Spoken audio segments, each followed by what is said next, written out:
Exode, chapitre 14. L'Éternel dit à Moïse, parle aux Israélites, qu'ils reviennent camper devant Pi-Hahiroth, entre Migdol et la mer, vis-à-vis de Baal-Tséphon. C'est en face de cet endroit que vous camperez, près de la mer. Le Pharaon dira des Israélites, ils sont perdus dans le pays, prisonniers du désert. J'endurcirai le cœur du Pharaon et il les poursuivra. Mais le Pharaon et toute son armée serviront à faire éclater ma gloire et les Égyptiens sauront que je suis l'Éternel. Tout se passa ainsi. On annonça au roi d'Égypte que le peuple avait pris la fuite. Alors les dispositions de cœur du Pharaon et de ses serviteurs envers le peuple changèrent. Ils se dirent, qu'avons-nous fait en laissant partir Israël? Nous n'aurons plus ses services. Le Pharaon attela son char et prit son peuple avec lui. Il prit 600 chars d'élite ainsi que tous les chars de l'Égypte, chacun avec ses combattants. L'Éternel endurcit le cœur du Pharaon, roi d'Égypte, et le Pharaon poursuivit les Israélites. Pourtant, les Israélites étaient sortis ouvertement d'Égypte. Les Égyptiens les poursuivaient et tous les chevaux et les chars du Pharaon, ses cavaliers et son armée les rattrapèrent alors qu'ils campaient près de la mer, vers Pi-Hahiroth, vis-à-vis de Baal-Tséphon. Le Pharaon approchait. Les Israélites levèrent les yeux et virent que les Égyptiens étaient en marche derrière eux. Ils éprouvèrent une grande frayeur et crièrent à l'Éternel. Ils dirent à Moïse, « Est-ce parce qu'il n'y avait pas de tombeau en Égypte que tu nous as emmenés dans le désert pour y mourir? Que nous as-tu fait en nous faisant sortir d'Égypte? N'est-ce pas précisément ce que nous te disions en Égypte? Laisse-nous servir les Égyptiens, car nous préférons être esclaves des Égyptiens plutôt que de mourir dans le désert. » Moïse répondit au peuple, « N'ayez pas peur. Restez en place et regardez la délivrance que l'Éternel va vous accorder aujourd'hui. En effet, les Égyptiens que vous voyez aujourd'hui, vous ne les verrez plus jamais. C'est l'Éternel qui combattra pour vous. Quant à vous, gardez le silence. » L'Éternel dit à Moïse, « Pourquoi ces cris? Dis aux Israélites de se remettre en marche. Et toi, lève ton bâton, tends ta main sur la mer et fends-la. Ainsi les Israélites pénétreront au milieu de la mer à pied sec. Quant à moi, je vais endurcir le cœur des Égyptiens pour qu'ils y pénètrent après eux, et le Pharaon ainsi que toute son armée, ses chars et ses cavaliers feront éclater ma gloire. Les Égyptiens sauront que je suis l'Éternel quand le Pharaon, ses chars et ses cavaliers auront fait éclater ma gloire. » L'ange de Dieu, qui marchait devant le camp d'Israël, quitta cette position et marcha derrière eux, et la colonne de nuée qui les précédait fit de même. Elle se plaça entre le camp des Égyptiens et le camp d'Israël. Cette nuée était obscure d'un côté, et de l'autre elle éclairait la nuit. De toute la nuit, les deux camps ne s'approchèrent pas l'un de l'autre. Moïse tendit sa main sur la mer et l'Éternel refoula la mer au moyen d'un vent d'est qui souffla avec violence toute la nuit. Il assécha la mer et l'eau se partagea. Les Israélites pénétrèrent au milieu de la mer à pied sec et l'eau formait comme une muraille à leur droite et à leur gauche. Les Égyptiens les poursuivirent, tous les chevaux du Pharaon avec ses chars et ses cavaliers pénétrèrent après eux au milieu de la mer. Très tôt le matin, l'Éternel regarda le camp des Égyptiens depuis la colonne de feu et de nuée, et il sema le désordre dans le camp des Égyptiens. Il fit dévier les roues de leurs chars et rendit ainsi leur conduite difficile. Les Égyptiens dirent alors, « Prenons la fuite devant Israël, car l'Éternel combat pour lui contre nous. » L'Éternel dit à Moïse, « Tends ta main sur la mer, et l'eau reviendra sur les Égyptiens, sur leurs chars et leurs cavaliers. » Moïse tendit sa main sur la mer. Vers le matin, la mer reprit sa place. Les Égyptiens prirent la fuite à son approche, mais l'Éternel les précipita au milieu de la mer. L'eau revint et couvrit les chars, les cavaliers et toute l'armée du Pharaon qui avait pénétré dans la mer après les Israélites. Il n'y eut pas un seul rescapé. Quant aux Israélites, ils marchèrent à pied sec au milieu de la mer et l'eau formait comme une muraille à leur droite et à leur gauche. Ce jour-là, l'Éternel sauva Israël de la main des Égyptiens. Israël vit les Égyptiens morts sur le rivage de la mer, et il vit la main puissante que l'Éternel avait dirigée contre les Égyptiens. Le peuple craignit l'Éternel et il eut confiance en l'Éternel et en son serviteur Moïse. Exode, chapitre 15. Alors Moïse et les Israélites chantèrent ce cantique en l'honneur de l'Éternel. Je chanterai en l'honneur de l'Éternel, car il a fait éclater sa gloire, il a précipité le cheval et son cavalier dans la mer. L'Éternel est ma force et le sujet de mes louanges, c'est lui qui m'a sauvé. Il est mon Dieu, je le célébrerai. Il est le Dieu de mon père, je proclamerai sa grandeur. L'Éternel est un vaillant guerrier, son nom est l'Éternel. Il a jeté dans la mer les chars du Pharaon et son armée, ses combattants d'élite ont été engloutis dans la mer des roseaux. Les vagues les ont couverts, ils sont descendus au fond de l'eau, pareils à une pierre. Ta main droite, Éternel, est magnifique de force. Ta main droite, Éternel, a écrasé l'ennemi. Par la grandeur de ta majesté, tu renverses tes adversaires. Tu déchaînes ta colère. Elle les dévore comme de la paille. Tu as soufflé et l'eau s'est rassemblée. Les courants se sont dressés comme une muraille. Les vagues se sont durcies au milieu de la mer. L'ennemi disait, je les poursuivrai, je les rattraperai, je partagerai le butin. Ma vengeance sera assouvie. Je tirerai mon épée, ma main les détruira. Tu as soufflé de ton haleine, la mer les a couverts, ils se sont enfoncés comme du plomb dans l'eau profonde. Qui est semblable à toi parmi les dieux, Éternel? Qui est, comme toi, magnifique de sainteté, redoutable, digne d'être loué, capable de faire des miracles?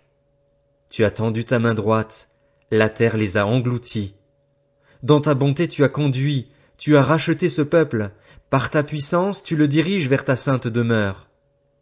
Les peuples l'apprennent et ils tremblent, la douleur s'empare des Philistins. Les chefs d'Édom sont épouvantés, un tremblement s'empare des guerriers de Moab, tous les habitants de Canaan perdent courage. La terreur et la frayeur les surprendront. Devant la grandeur de ta puissance, ils deviendront muets comme une pierre, jusqu'à ce que ton peuple soit passé, Éternel, jusqu'à ce qu'il soit passé, le peuple que tu as acquis. Tu les conduiras et les établiras sur la montagne de ton héritage, à l'endroit que tu as préparé pour ta demeure, Éternel, au sanctuaire, Seigneur, que tes mains ont fondé. L'Éternel régnera éternellement et à toujours. Oui, les chevaux du Pharaon, ses chars et ses cavaliers ont pénétré dans la mer, et l'Éternel en a ramené l'eau sur eux, alors que les Israélites ont marché à pied sec au milieu de la mer.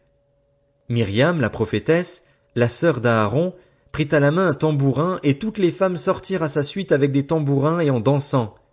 Myriam répondait aux Israélites, « Chantez en l'honneur de l'Éternel, car il a fait éclater sa gloire, il a précipité le cheval et son cavalier dans la mer. » Moïse fit partir Israël de la mer des roseaux, et ils prirent la direction du désert de Chour. Après 3 journées de marche dans le désert, ils ne trouvèrent pas d'eau. Ils arrivèrent à Mara, mais ils ne purent pas boire l'eau de Mara parce qu'elle était amère. C'est pourquoi cet endroit fut appelé Mara. Le peuple murmura contre Moïse en disant, « Que boirons-nous » Moïse cria à l'Éternel, et l'Éternel lui indiqua un morceau de bois qu'il jeta dans l'eau, et l'eau devint douce. Ce fut là que l'Éternel donna au peuple des prescriptions et des règles, et ce fut là qu'il le mit à l'épreuve.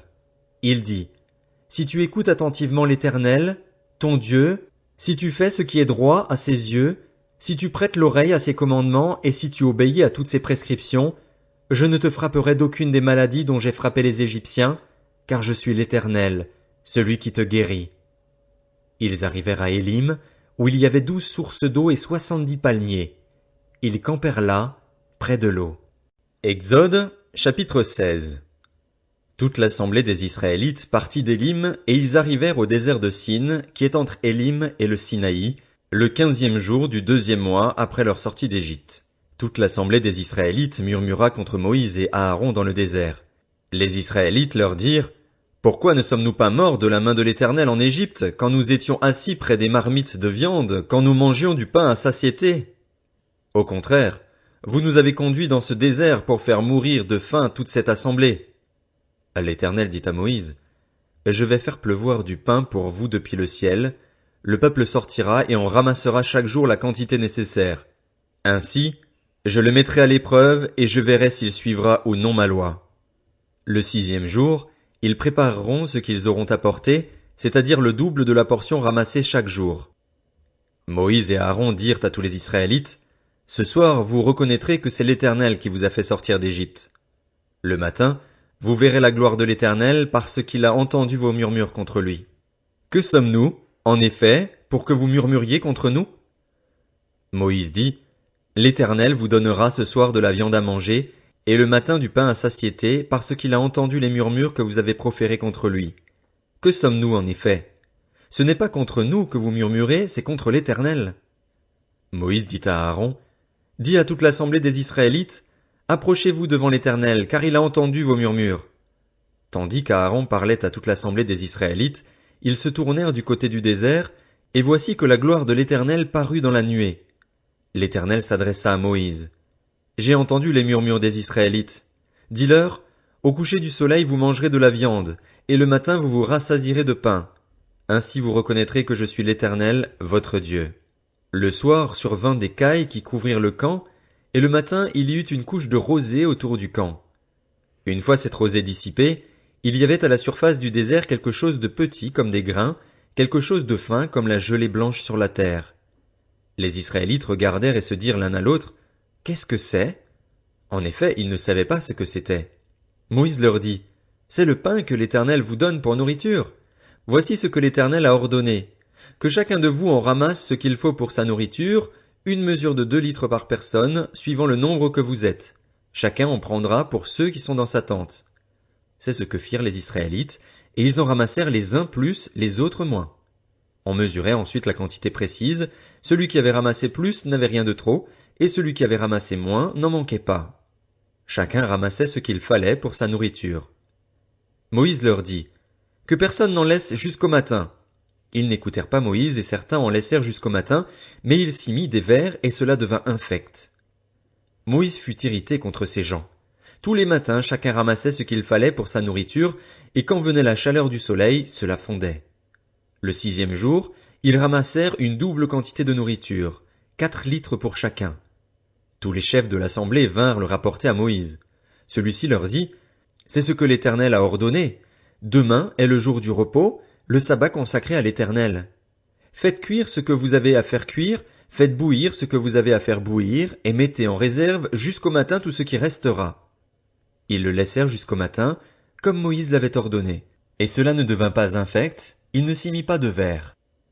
Moïse dit, « Mangez-le aujourd'hui, car c'est le jour du sabbat en l'honneur de l'Éternel. Aujourd'hui vous n'en trouverez pas dans la campagne. Pendant 6 jours vous en ramasserez, mais le 7e jour, celui du sabbat, il n'y en aura pas. » Le 7e jour, quelques membres du peuple sortirent pour en ramasser, mais ils n'en trouvèrent pas. Alors l'Éternel dit à Moïse, « Jusqu'à quand refuserez-vous de respecter mes commandements et mes lois? Considérez que c'est l'Éternel qui vous a donné le sabbat. Voilà pourquoi le 6e jour, il vous donne de la nourriture pour 2 jours. Que chacun reste sous sa tente, que personne ne sorte de chez lui le 7e jour. » Et le peuple se reposa le 7e jour. La communauté d'Israël donna à cette nourriture le nom de manne. Elle ressemblait à de la graine de coriandre, était blanche et avait le goût d'un gâteau au miel. Moïse dit, « Voici ce que l'Éternel a ordonné, qu'une mesure remplie de manne soit conservée pour vos descendants. Ainsi, ils verront le pain que je vous ai fait manger dans le désert après vous avoir fait sortir d'Égypte. » Moïse dit à Aaron, « Prends un vase, mets-y 2 litres de manne et dépose-le devant l'Éternel afin qu'il soit conservé pour vos descendants. » Suivant l'ordre donné par l'Éternel à Moïse, Aaron le déposa devant le témoignage afin qu'il soit conservé. Les Israélites mangèrent de la manne pendant 40 ans, jusqu'à leur arrivée dans un pays habité. Ils mangèrent de la manne jusqu'à leur arrivée aux frontières du pays de Canaan. La mesure de 2 litres correspond à 1/10 de la mesure étalon.